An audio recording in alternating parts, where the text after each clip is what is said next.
YouTube, what's poppin'? Today we looking at Good Kid Turned YN, the crash out of Sean Gathright. Let's see what they talking about, man. One of the men convicted in the murder of rapper Julio Fulio was sentenced in court. His name is Sean Gathright. And unlike a lot of stories like this, what's making people pay attention isn't just the murder case itself. And he going through It's it. the fact that Sean Gathright reportedly came from a good family, had a Stuck in that supportive cell. upbringing, traveled the world growing up, and according to his own family, was surrounded by positive role models and older figures throughout his life. You have characterized your and your brother Sean's Got him childhood crying. as a good, nice, Hey, that's- loving that's how it childhood go. growing up. Isn't that true? That's Dana? how it go. You said that. Hey, both- man.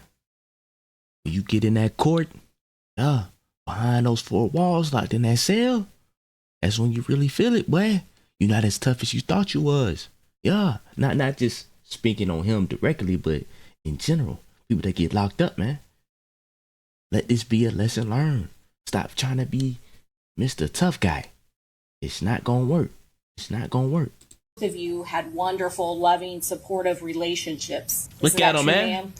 And He crying. specifically when talking about Yeah. male role models, He you crying said out that there. he had a wonderful relationship. I'm about to say something with crazy, his but stepdad, Brian. I ain't gonna say it, but he definitely He crying also though. had a wonderful Yeah. godfather. His grandmother, Lisa Gathright, you both had wonderful relationships He crying so with much, her as well. I can build a river, man. And her husband, Hey. before he passed away, your godfather, Come on, boy. your Pick your head up, man. grandfather, both you and your brother You Sean do the crime, had an amazing, you do the time. loving, supportive You hear me? relationship with him as well. But despite all that, Sean, alongside several other individuals, would eventually drive from Jacksonville to Tampa, Florida, where prosecutors say they carried out a targeted ambush that left rapper Julio Fulio dead. And in the process, Sean would end up destroying his own future forever. Not long after the murder, authorities would track Sean Gathright down and arrest him in connection to the homicide.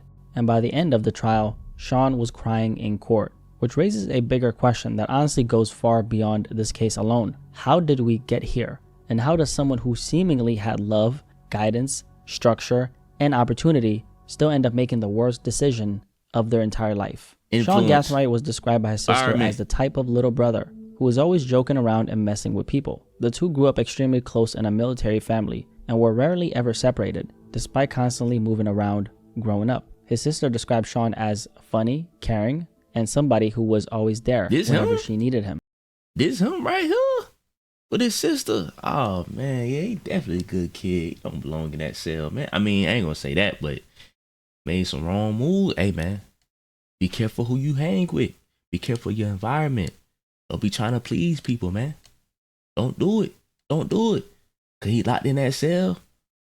Nobody can save him. Not even his family. Nobody can save him. And she recalled childhood memories of him wearing her sunglasses, turning her TV upside down for no reason, Yeah. and constantly bothering her in the way younger brothers usually do. Growing up, Sean reportedly traveled to places like Japan, Scotland, Japan? Jamaica, Jamaica? London, What? Ireland, Hold on. France. Nah, come on, mate. I mean, we already know he was a good kid. You can tell by the pictures, but Japan? Jamaica? What else? Ireland? He went overseas. Boy, I ain't never been overseas. Boy, I don't even got my passport. He went outside of the country. And you in the trenches doing murders, trying to please people? Come on, man. Your life was amazing before this. Boy, you had a good life. Why would you do this? For what? For what, man? Gotta do better. Gotta do better. and even South Africa. He also participated in karate and sports, volunteered at church food pantries, and according to testimony in court, grew up surrounded by supportive family members and positive role models throughout his life. His sister also described him as a loving uncle who spent a lot of time helping take care of her child and playing with him around the house. So by most accounts, Sean Gathright came across as a normal young man who had structure around him and people who genuinely cared about him. And honestly, that's what makes this case feel so disturbing to a lot of people watching it, because it's hard to picture this same person, the one described in court as funny, caring, well-traveled, and family-oriented. Were you remorseful as you were running back with that AR-15 in your hands? Like I said, I try to remember nothing from that night. later being seen in surveillance footage holding what prosecutors describe as an AR-style rifle and firing into a Dodge Charger during the ambush that killed rapper Julio Fulio. Now the story starts in Jacksonville, Florida. Sean Gathright and several others made the drive down to Tampa on June 22nd, 2024. At the time, Fulio had been posting his location online throughout his birthday weekend. The pool party start the day at 5, 6 o'clock. If you already got the address, pull up. And investigators believe the group used those public posts to track his movements across the city. That was crazy, man. Like I said, this is a learning video. I'm only watching this so I can learn from it and you can learn from it. You did what I'm saying? You did what I'm saying? But I got to comment on this. But, man, if you in the streets and you got ops outside posting online about pool parties and dropping lows and showing where you at, come on, man. That's an easy lick. That's an easy target. That's an easy target. You got to move smarter than that. If you got ops outside, I'm just saying you got to be smarter than that, man. But rest in peace, condolences to whoever, you know what I mean, that got involved. But we got to do better inside the community, man. Got to do better. Got to do better. They could have squabbled it out and kept it pushing, kept it moving. But nah, blood was shed. Blood was shed. Believe the group used those public posts to track his movements across the city. The group traveled in 2 separate vehicles. One was a silver Chevy Cruze. The other was a black Chevy Impala, allegedly connected to Sean Gathright through his mother's registration. So this car was quite literally registered to his own mother's name.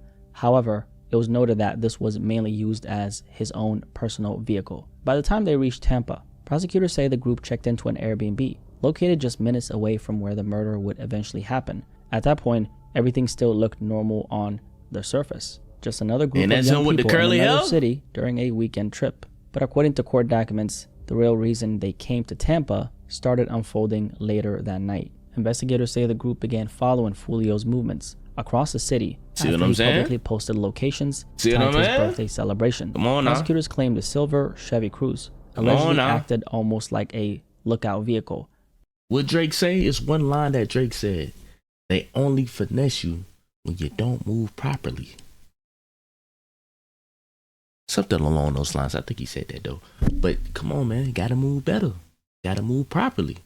Gotta move properly. You in that field, you in them trenches in the streets getting active. You gotta move properly, man. You gotta move properly.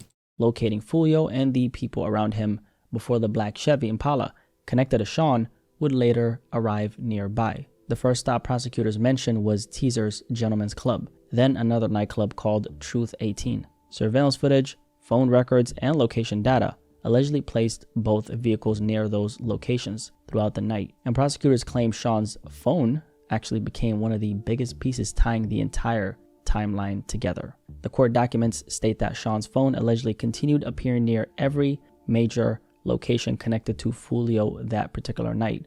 And eventually, everything led back to a hotel called Holiday Inn in Tampa. Fulio and the people he was with had reportedly returned to the hotel during the early morning hours after moving around the city throughout the night. Shortly afterward, prosecutors say surveillance footage captured both suspect vehicles arriving near the hotel parking lot. But investigators say the way the vehicles moved inside the parking lot allegedly showed this wasn't random. The black Chevy Impala connected to Sean took a longer route around the hotel, almost as if the people inside were trying to avoid being seen immediately. Then moments later, prosecutors say the silver Chevy Cruze drove past Fulio's parked vehicles multiple times before eventually leaving the area altogether. That's when the situation turned deadly. Around 4:38 that morning, prosecutors say 3 masked gunmen stepped out of the black Chevy Impala and began moving through the hotel parking lot on foot. Sean Gathright, that's them right there. 3 individuals. Sean was seen armed with an AR-style rifle during the shooting, and the surveillance footage showed one of the riflemen carrying a weapon, equipped with what investigators believed was a brass catcher, a device designed to prevent shell casings from falling onto the ground. Then suddenly, gunfire erupted across the parking lot. Multiple shots were fired directly toward the Dodge Charger Fulio was sitting inside as the vehicle attempted to speed away through the parking lot. Fulio then tried diving into the back seat as bullets tore through the vehicle, striking him in the chest and the back. 3 other people inside were also wounded during the shooting before one of the vehicles eventually crashed nearby, and within seconds, the gunman disappeared back into the night. But according to investigators, the story didn't end in the parking lot. In the hours after the shooting, prosecutors say the suspects allegedly split up and began making their way back toward Jacksonville. Sean allegedly drove the black Chevy Impala to a family member's house in Polk County. Roughly 12 hours after the murder, surveillance cameras captured Sean unloading bags from the vehicle before transferring items into another SUV, registered under his mother's name. Sean was also later seen wiping down parts of the Impala, including the door handles and portions of the interior. And that right there became one of the clearest signs to investigators that Sean was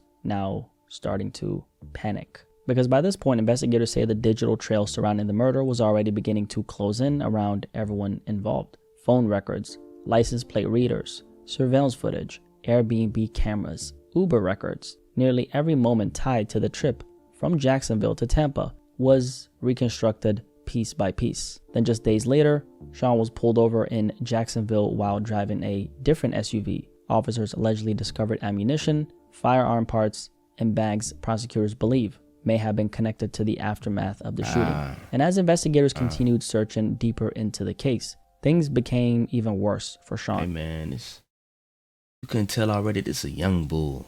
You tell you like what? I think he's 20 years old, 21. Come on, man, you just threw your life away. You threw your life away. All for one body? Huh? Was it worth it? Ask yourself, was it really worth it? Come on, man. Gotta do better. Gotta do better. That boy ain't even hit the club yet. He not even old enough to go to the club. You know what I'm saying? He was 20. From what I read, he was 20 years old. Either way, either or. Hey, man. Your life is thrown away. Life is thrown away. Thrown away. When authorities later searched his home, investigators surrounded by men for the rest of your life. No women. No women. Found multiple rifles inside a safe. No more clubs. No more clubs. Including one equipped with a brass. No more overseas trips, man. It's over with. It's over with. Catcher, similar to the one described during the shooting at the hotel. And eventually, all this evidence they discovered surrounding Julio's murder became impossible to ignore, and they basically connected all the dots. One by one, arrests started coming in. The silver Chevy Cruze, prosecutors say, had tracked Julio throughout Tampa, was eventually located in Georgia. Rashad Murphy, which was one of the suspects, was allegedly behind the wheel when police attempted to stop the vehicle. Then in the weeks that followed, Sean and the others connected to the case were eventually arrested and charged in connection to the murder of Julio Fulio. Keep coming. Keep coming. Walk back to me. Wasn't smart. There's too many cameras. And just like that, too many cameras. Allegedly started as not retaliation in an ongoing Jacksonville gang war had now turned into one of the biggest rap-related murder cases in recent years. But what makes this story especially disturbing is how normal everything looked in the beginning. A drive to another city, an Airbnb, nightclubs, friends moving around during a birthday party weekend, and then just within a few hours, multiple lives were destroyed forever. And eventually the story that started with a drive from Jacksonville to Tampa ended inside a courtroom. For nearly a month, the jury listened as prosecutors laid out what they believed happened during Julio Fulio's final hours alive. The state argued that Sean Gathright and the others tracked Fulio across Tampa after he publicly posted locations tied to his birthday weekend online. Jurors were shown surveillance footage, phone records, license plate reader data, Airbnb footage, and videos from the hotel parking lot where the shooting occurred. All of this evidence eventually led back to Sean and the other suspects. And Sean's phone had appeared near multiple locations connected to Fulio that night.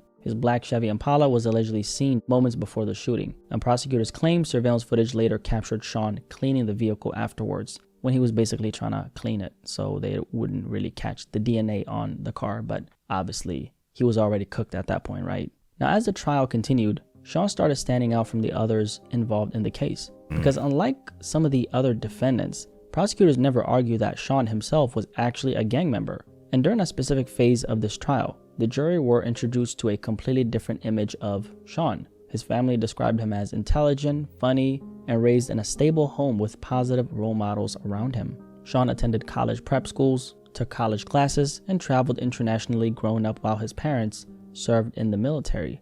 And honestly, that's what made the case feel so disturbing to a lot of people following it. because prosecutors were now arguing that this same young man ended up in a hotel parking lot at 4:30 a.m. in the morning, firing an AR-style rifle into a car full of people. At one point, Sean himself even took the stand, fighting back tears, and told the jury he felt very remorseful and apologized to Julio's family and the other victims. To the victim's family, you know, I want to send my deepest condolences. That's what he sound like. Sound like a good kid. It's hard losing a child, a best friend, a brother, a cousin. Oh, man. And for that, I just cannot say sorry enough, you know. I feel terrible about it. Sound like a blue-collar worker, man. Don't belong in no courtroom, man. Not for this. All of this for nothing, man. For some beef, gang war, really. Hey, man. Life gonna teach you every time. It's gonna teach you. Situation. But I'm a firm believer that God can use anything for good. But prosecutors argue that the murder was cold and calculated and carefully planned from the beginning. Then finally, after weeks of testimony and nearly 8 hours of deliberation, the jury reached its verdict. Sean Gathright was found guilty of first-degree murder and the killing of Julio. This is a story of a young man who, according to nearly everyone who testified for him, came from a good family, traveled the world, attended college prep schools, and had never seriously been in trouble before any of this. Although, according to investigators, Sean was also allegedly connected through ballistic evidence to a previous 2023 attempt on Julio's life months before the murder in Tampa. So obviously he was involved in something, but that's what makes this entire story feel so disturbing. Because somewhere between all those opportunities, influences, decisions, and relationships, everything went completely wrong. At the time of me recording this video, Sean Gathright is facing the possibility of spending the rest of his life behind bars or even the death penalty. Either way, the life he once had is gone forever. What a waste of life. If you made it this far, drop a like on this video and subscribe if you're new here. And honestly, It's your boy Scotty Love. I want to appreciate everybody for tuning in. Last but not least, I'm gone.